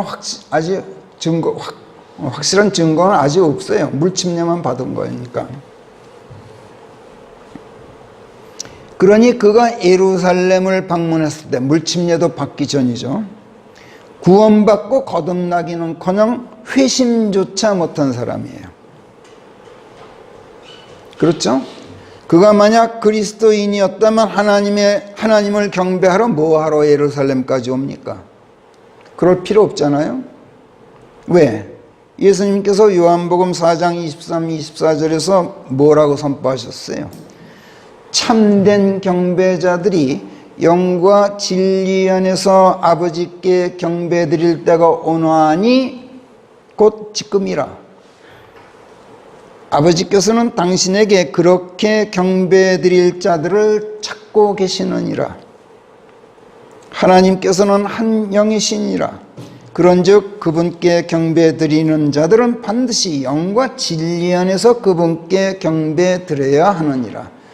자, 요한복음 4장 23절부터 우리 한 목소리로 다시 읽어봅시다. 시작. 참된 경배자들이 영과 진리 안에서 아버지께 경배드릴 때가 오나니 곧 지금이라. 그래서 아버지께서는 당신에게 그렇게 경배드릴 자들을 찾고 계시느니라. 24절. 하나님께서는 한 영이시니라. 그런즉 그분께 경배드리는 자들은 반드시 영과 진리 안에서 그분께 경배드려야 하느니라. 뭐 구태여 예루살렘 성전까지 올 필요가 있니? 이런 말씀이야. 하나님께서는 한 영이셔요. 이게 무슨 소리예요? 하나님께서 한 영이시라는 말씀은 이교도들이 섬기는 우상신들처럼 돌이나 나무나 금속으로 만들어 세운 물건이 아니다, 이런 뜻이에요. 하나님이 무슨 물건인지 아니? 물건 같으면 있는 장소가 특정하게 한정돼 있죠. 물건 같으면 서울에 있으면 부산에는 없어요. 그렇죠? 근데 영은 그거 아니에요. 영은 물건이 아니에요. 어느 특정한 곳에 국한되어 있는 존재가 아니란 말이에요. 그러니까 하나님께 경배하기 위해서 그분을 찾아다니는 것을 물건 찾아다니듯 하지 말라는 얘기야. 또 그래서도 안 되고 그럴 필요도 없어. 그분께서는 물건이 아니시기 때문에 어느 특정한 장소에만 계신 분이 아니에요. 그분께서는 한 영이시기 때문에 언제 어디나 모든 때에 모든 곳에 두루 임하여 계시고 또 한 영, 즉 말씀이시기 때문에 언제 어디서라도 그분의 말씀이 선포되기만 하면 거기에 진리와 생명이 있고 그 진리, 그 생명 속에 하나님께서 계셔요. 그렇기 때문에 에디오피아의 그 환관내시가 만약 그리스도인이었다면 이것을 이미 배워서 익히 알고 있었을 테고, 그렇다면 구태여 예루살렘까지 올 필요 없이 에디오피아에서도 아디스아바바에서도, 아니 자기 집 안방에서도 골방에서도 자기 집 마당에서도 얼마든지 하나님의 말씀을 읽고 하나님의 말씀이 선포되도록 하고 그 말씀 속에 진리가 있고 생명이 있도록 하고 그 진리, 그 생명 안에 계신 하나님께 얼마든지 참다운 경배를 드리고 있었을 거예요. 그렇죠? 그러니까 결국은 종교인에 지나지 않았다는 얘기야. 종교인들은 이걸 몰라요. 큰 건물 지어놔야 거기에 하나님이 와 계시는 걸로 그들은 알고 있어요. 그러니까 하나님은 물건 취급하는 거야.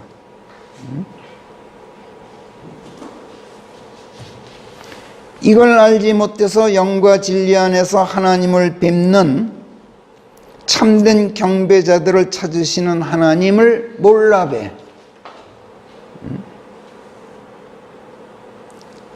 그는 하나님의 성전에 가야만 그분을 만나뵐 수 있을 것으로 착각하고 있었어요. 말하자면 하나님을 우상신으로 알고 그분을 물건 대하듯 우상신으로 대했단 말이야. 그러니까 아주 전형적인 종교인의 신앙 자세예요, 이게. 아주 열성적이고 독실하고 경건한 사람이었어요. 그러나 종교인에 불과했단 말이에요. 하나님께서 이것을 안타까워하셨어요. 그리고 그의 열성, 그의 경건한 마음가짐이 무의로 돌아가는 것을 척하게 여기셨어요. 그것이 안타까워서 그를 그냥 돌려보내실 수가 없었어. 그래서 성령을 통해서 빌립을 불러들이시고 이 사실을 빌립에게 알려주시고 서둘러 쫓아가 만나보도록 명령하셨고, 예루살렘에서 가자로 내려가는 사막길을 따라서 남쪽으로 달려가게 하셨어요. 자, 아까도 말씀드렸듯이 지금 빌립은 사마리아에 있어요. 그러니까 그 내시가 아직 가자에 이르지 못했다 해도 그를 따라잡자면 수백리 먼 길을 달려가야 해요. 그 먼 거리를 어떻게 따라잡으란 말인가? 게다가 그 내시는 말이 끄는 병거를 타고 가고 있는 중이야. 그렇다면 빌립이 아주 발빠른 단기 필마를 타고 질주한다 해도 그를 따라잡기는 이미 늦었어. 그렇죠? 그런데 그를 뒤쫓아가 만나라니 이런 무리한 명령이 어디 있어요? 기차 타고 부산으로 지금 내달리고 있는 사람한테 빨리 뛰어가서 만나라니 이게 말이 돼요? 그런데 또 빌립은 어떻습니까? 조금도 주저하지 않고 벌떡 일어나요. 그리고 떠나요. 말 타고 가는 것도 아니고 병거 타고 가는 것도 아니에요. 그냥 혼자 걸어가는 거예요. 그것도 평탄한 길이 아니에요. 사막길이에요. 험난한. 그런데 성령의 명령에 두말 없이 순종해서 그 자리에서 벌떡 일어나는 것이었으니 이거야말로 무모하다 못해 그야말로 대책 없는 태도죠. 이런 일이 어떻게 있을 수 있단 말인가? 그런데 여러분, 언제 어떻게 따라잡았을까요? 어느새 한 걸음에 달려가서 그 내시가 병거에 앉아서 성경을 읽고 있는 소리를 빌립이 들어요. 참, 이 대목 읽으시면서 옛날에 여러분 과거 읽으시면서 이런 생각 한 번도 못 해보셨을 거예요. 오늘 이 성령께서 조목조목 지금 우리에게 새롭게 조명하시는 게 9가지나 돼요. 이 대목에서. 아니, 빌립이 지금 축지법이라도 썼단 말입니까? 허진 형제님. 맞아요.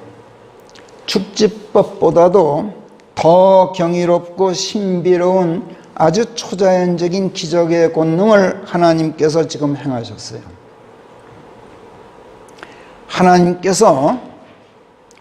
하나님께서는 무슨 일이건 당신께서 하고자 하시면, 그리고 그 일이 기묘한 일이면 무슨 수단이라도 다 동원하시고 무슨 일이라도 기묘한 일을 뒤로 미루시는 법 없이 아주 바삐 움직이시고 모든 능력을 발휘하셔요. 앞에서 보았듯이 하나님의 백성이 아닌 에티오피아인들을 하나님의 백성으로 만드는 일은 이스라엘 백성을 자극하고 질투심을 불러일으키게 하는데 매우 기묘한 일이었어요. 그래서 하나님께서는 축지법보다도 더 경이로운 초자연 현상을 일으켜서 빌립을 순식간에 그 에티오피아 내시 곁에 덜렁 갖다 놓으셨어요. 그리고 병거에 올라 합석하고 앉아서 예수 그리스도에 대한 증거의 말씀과 복음을 전하도록 하셔요. 그리고 그 내시에게서 예수 그리스도께서 하나님의 아들이심을 내가 믿나이다 하는 고백을 기어코 받아내게 하셨어요. 그리고 그에게 침례를 행해서 하나님께서 그의 그 고백을 수용하셨다는 것을 빌립이 하나님을 대신해서 물침례를 행함으로써 그걸 드러내 보여주도록 하셨어요. 오냐, 네 고백을 내가 받아들인다. 그런데 또 하나님께서는 무엇이 또 그렇게 급하셨던지, 또 무엇이 그렇게 기묘하셨던지 빌립을 또 얼른 어디론가 낚아채 가셔요. 39절에 보면. 그래서 그 내시는 빌립을 더는 볼 수 없게 되었는데, 그래도 그는 기뻐하며 그의 길을 갔다고 쓰고 있어요. 이게 무슨 뜻이에요? 하나님께서 무슨 물건이나 되시는 것처럼 어느 특정한 곳에 가야만 찾아뵐 수 있는 것이 아닌 것과 같이 빌립도 물리적으로 곁에 있는 것만이 함께 있는 것이 아닌 것을 이 내시가 이미 터득을 했어요. 아, 그렇구나.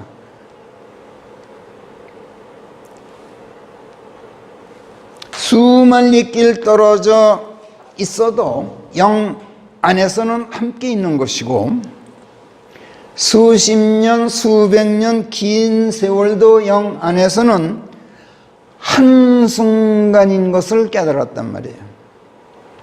하나님께서 빌립으로 하여금 그 먼 길을 순식간에 달려서 그 내시를 따라잡도록 초자연적인 권능을 행하심으로써 수백 리가 넘는 그 먼 거리, 열흘 길도 넘는 그 시간차를 하나님께서 일시에 제거해 버리셨어요. 그거를 이 내시가 체험했어요.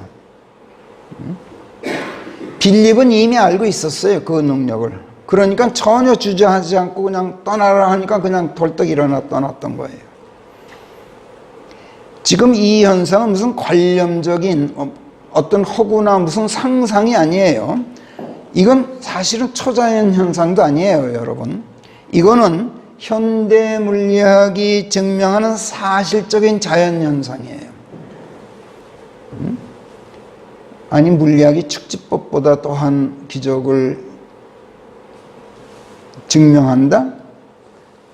여러분 이상하게 듣지 마세요. 여러분 시간여행이라는 말 들어보셨죠? 시간여행. 오늘 밤에 천체망원경으로 내가 하늘을 관측하다가 저 멀리 수만 광년 떨어진 곳에서 반짝이는 새 별을 처음 발견하게 된다면, 여태까지 누구도 관측 못했던 별이 오늘 내 눈에 나타났어요. 근데 수만 광년 떨어진 거예요. 그런다면 그 별빛은 수만 년 동안 우주 공간을 통과해서 오늘 밤 비로소 지구에 도착한 거예요. 그러니까 오늘 밤 처음 본 그 별의 모습은 오늘의 모습이 아니라 수만 년 전의 모습이에요. 그렇죠? 그러니까 그 빛은 나를 수만 년 전 과거로 돌려다 놨죠. 그렇잖아요?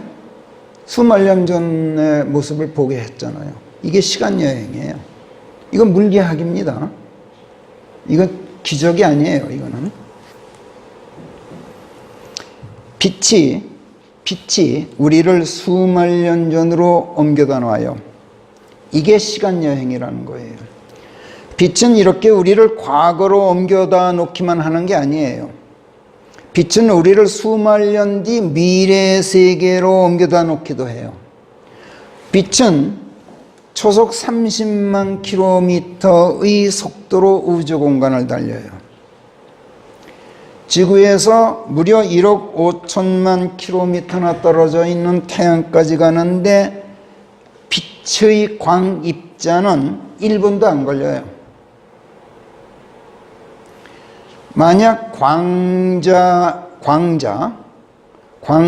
에너지로 움직이는 엔진을 장착한 그런 빛의 속도로 날아가는 우주선이 개발된다면 그 우주선을 타고 우주 비행을 하고 하면은 불과 2분 안에 태양계를 벗어나요. 저 천왕성 명왕성 밖으로 떠나요. 그런 속도로 내가 일주일 동안 여행을 하고 지구로 돌아와 보면 일주일 여행했는데 나는 그 우주선 안에서 일주일밖에 안 살았어요. 근데 지구에 와 보니까 이미 수만 년이 지났어. 내 처자식들은 이미 흙 속에 묻혀서 없어져 버렸어. 그리고 내 수백 대 세대 후손들이 지상에 살고 있어요. 그들이 나를 보면 뭐라 그럴까요? 필경, 외계인이라 그럴 거예요. 나를 보면. 아니면 산신령이라 그러거나.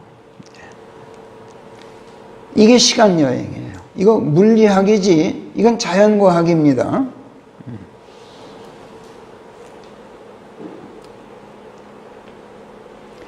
이 빛을 성경이 뭐라 그러느냐면 말씀이신 예수 그리스도 안에 있는 생명이다 이렇게 선언해요. 그리고 이 생명을 사람들의 빛이다 이렇게 요한복음 1장 4절에서 선포해요. 예수님께서는 요한복음 8장 12절에서 내가 세상의 빛이다 이렇게 선포하셨어요. 그런가 하면 마태복음 5장 14절에서는 당신 안에 있는 우리더러 뭐라냐면 너희가 세상의 빛이다 또 그렇게 선포하셨어요. 빛 하면 우리는 뭘 생각해요? 어둠을 밝히는 밝음. 빛 하면 우리는 어둠을 몰아내는 밝음 이렇게만 이해하죠. 근데 성경은 그것만이 아니에요. 빛 하면은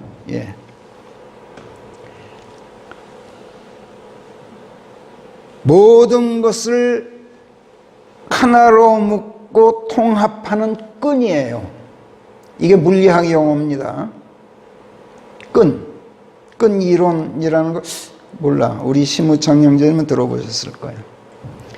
빛은 과거와 현재, 현재와 미래, 또 과거와 미래를 하나로 묶고 그 시간차를 일시에 없애버리는 끈이에요. 또 그곳과 여기와 저곳을 하나로 통합해서 그 거리 차이를 없애버리고 하나가 되게 하는 하나님의 영, 하나님의 생명이에요. 하나님의 영 안에서는 거기가 없고 여기가 따로 없어요. 어제가 따로 있고 내일이 따로 있질 않아요. 시간과 장소가 공간이 없어요. 하나님의 영 안에서는. 이 빛 안에서는 어제가 오늘이고 오늘이 내일이고 그것이 이곳이고 이것이 저곳이에요. 하나님께서는 빌립을 하나님의 영이라는 이 빛 안에 넣으셔서 사마리아에 있는 그를 가자 근처로 어느새 순식간에 데려다 놓으셨고 열흘 길을 달려야만 될 그 열흘 길이라는 거리를 일시에 제거해 버리셨어요. 그리고 순식간에 그 다음 뭐예요? 낚아채 가셔서 아소토의 출연토로 가셨어요. 아소토 여기 시돈, 투로, 카이사라, 아소토. 그러면 여기서 만났다고 치면 여기까지 약 한 80km 정도 되더라고. 그런데 80km 정도 같으면은 이틀은 걸어가야 되겠죠. 근데 순식간에 아소토에 출연해. 뭐가 그렇게 또 하나님께서 뭐가 그렇게 급하셨을까? 아스돗이에요. 아스돗. 구약에서 아스돗으로 보통 말하는데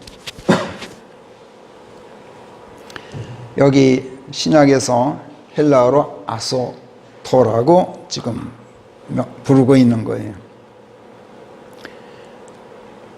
하나님께서는 빌립을 당신의 영 안에 넣으셔서 빛의 속도로 열흘 길이건 닷새 길이건 그 시간차 그 거리 간격을 다 없애버리고 빌립으로 하여금 시간 여행을 하도록 하셨어요.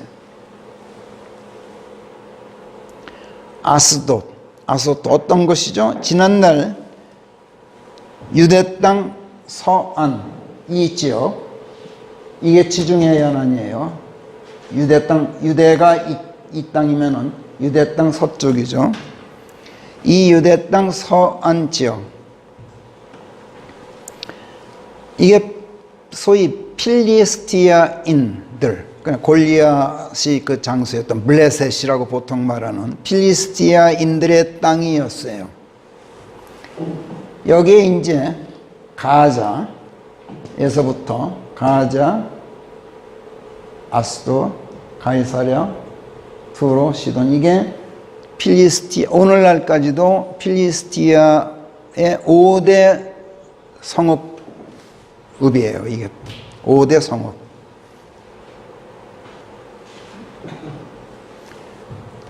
거기에 또 여기서 시돈과 두로는 지금 현재 이건 레바논 땅이에요. 제가 이건 착각했어요. 여기에 에크론이라는 데가 있고 아사라는 성읍이 또 있어요. 그리고 아스켈론이라는 데가 또 있어요.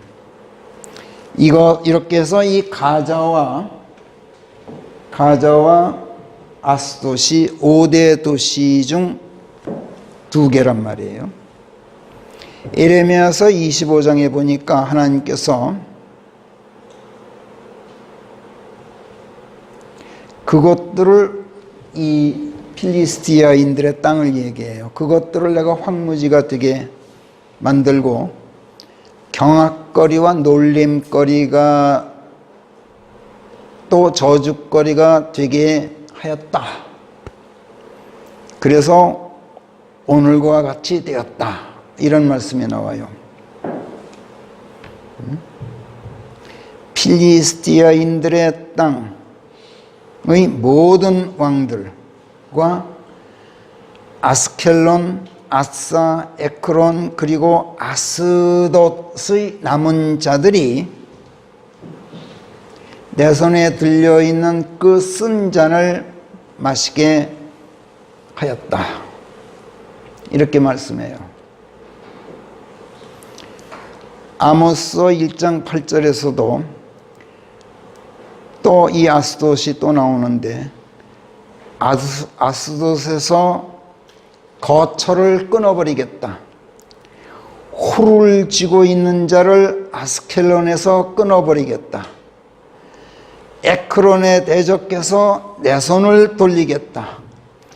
필리스티아인들 중 남은 자들이 멸망하게 될 것이다. 사거리 없애버리겠다는 얘기야. 이 땅을. 그런데 지금 성령께서 가자에서 내시에게 복음을 전한 빌립을 뭐가 그렇게 급하다가 얼른 또 낚아채서 여기다 데려가는 것이야. 복음을 여기서 전하고. 그래서 가이사랴에 이를 때까지 빌립이 계속하면서 지나가면서 각 도성에서 복음을 전하였다고 40절이 쓰고 있어요. 아니, 하나님께서 사거리 멸망시키겠다고 일을 가셨는데 어떻게 왜 그러실까? 그게 그 다음에 나와요. 스가랴서.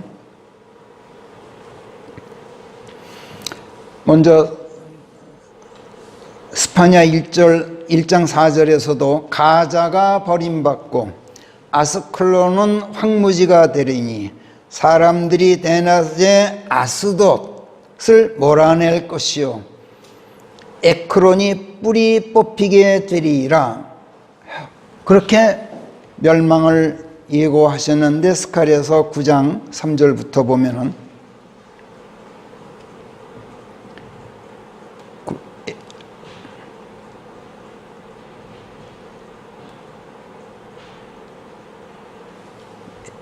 스가랴서 9장 제일 마지막 7절 보면 거기만 읽겠어요. 7절 시작. 나는 또 그의 입에서 그의 피를 제거하고 그의 이빨 사이에서 그의 혐오스러움을 없애버리겠나니 오직 남아있는 자 그만이 우리 하나님을 위해 일하는 자가 되어서 그가 유다에서 총독처럼 될 것이요 에크론이 여보스인처럼 되리라. 구원하시겠다는 얘기야. 구원만이 아니에요. 유다에서 총독이 되게 하겠대. 그러니 유대인들이 얼마나 속이 부글부글 끓겠어요. 그리고 에크론이 여부스인처럼 된다? 이게 무슨 소리예요? 여부스는 원래 예루살렘의 원주민이었어요. 유대 백성이 아니었어요. 근데 하나님의 백성 유다 민족에게 병합됐어요. 사무엘서 5장 6절에 보면. 이처럼 필리스티아 땅의 이교도들도 하나님의 백성으로 병합하시겠다고 지금 여기 스가랴서 9장 7절에서 하나님께서 예고하시고 계신 거예요. 그런데 오늘에 이르기까지 그들은 이스라엘의 철천지 원수들처럼 여겨지는 소위 팔레스타인 땅이에요. 지금 엊그저께도 팔레스타인에서 지금 사고가 터져서 여러 명이 또 살해됐죠. 계속 싸우고 있어요. 자, 앞에서는 하나님께서 멸하고 끊어버리겠다고 다짐하셨는데 뒤에서는 지금 당신의 백성이 되게 하시겠다. 유다의 총독이 되게 하시겠다. 이렇게 말씀하셔요. 이스라엘 백성을 자국하고 질투심을 유발하는 일이 하나님께는 이만큼 기묘하다는 얘기예요. 이만큼 시급하다는 얘기예요. 그래서 하나님께서는 필리스티아의 남은 자들을 회심시키려고 거리 차이도 없애고 시간 차이도 없애버리는 시간 여행을 시켜서라도 서둘러서 빌립을 그리로 보내시고 아소토에서 카이사라에 당도할 때까지 지나가는 길에 모든 성읍들에서 복음을 전하도록 하셨어요.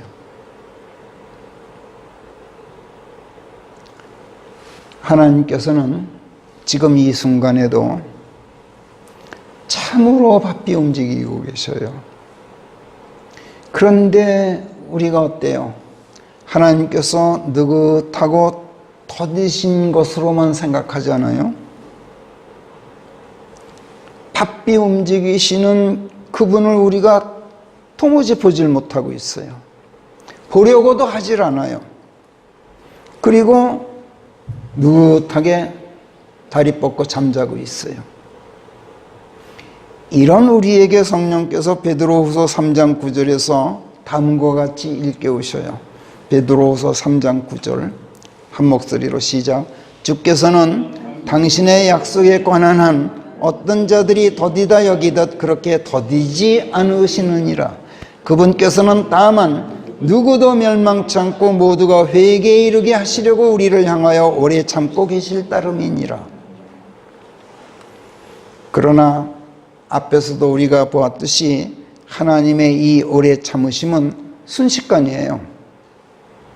어제가 오늘이고 오늘이 내일이고 어느새 천년 전이 오늘이고 천년 뒤가 또 순식간이란 말이에요.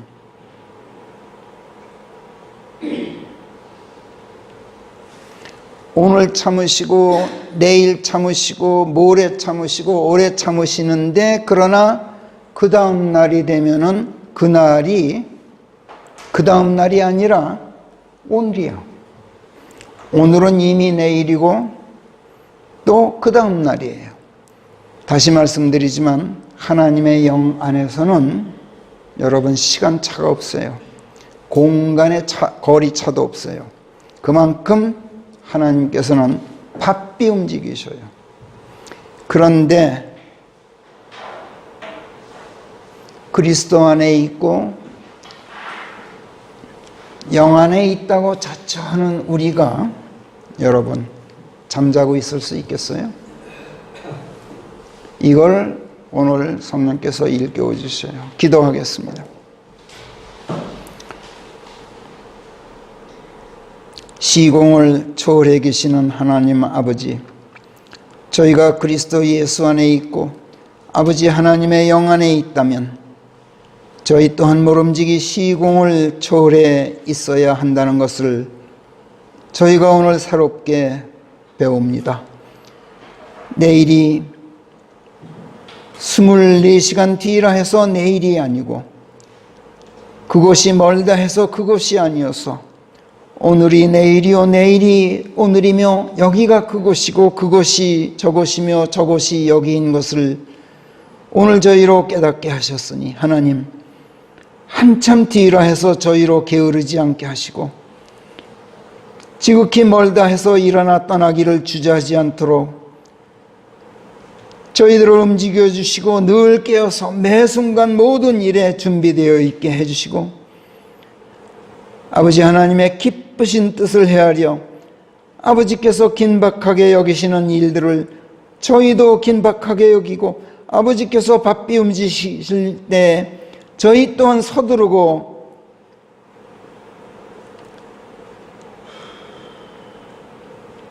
바삐 움직일 수 있도록 이끌어 주시어서 멀다 하여 게으르지 않고 가깝다 하여 방관하지 않으며 내일 일이라 해서 뒤로 미루지도 않고 오늘 일이라 해서 이미 늦었다 하지도 않게 해 주시옵소서. 종교적인 미망에서 헤어나오지 못하는 많은 사람들을 자극해서 하루빨리 회심시키고자 하시는 아버지 하나님의 서두르심을 저희가 보고 동조하여서 저희도 아버지 하나님과 똑같이 바삐 움직이도록 만들어 주시옵소서. 감사하며 모든 것을 주께 의탁하옵고 우리 주 예수 그리스도의 이름 안에서 기도하옵나이다. 아멘.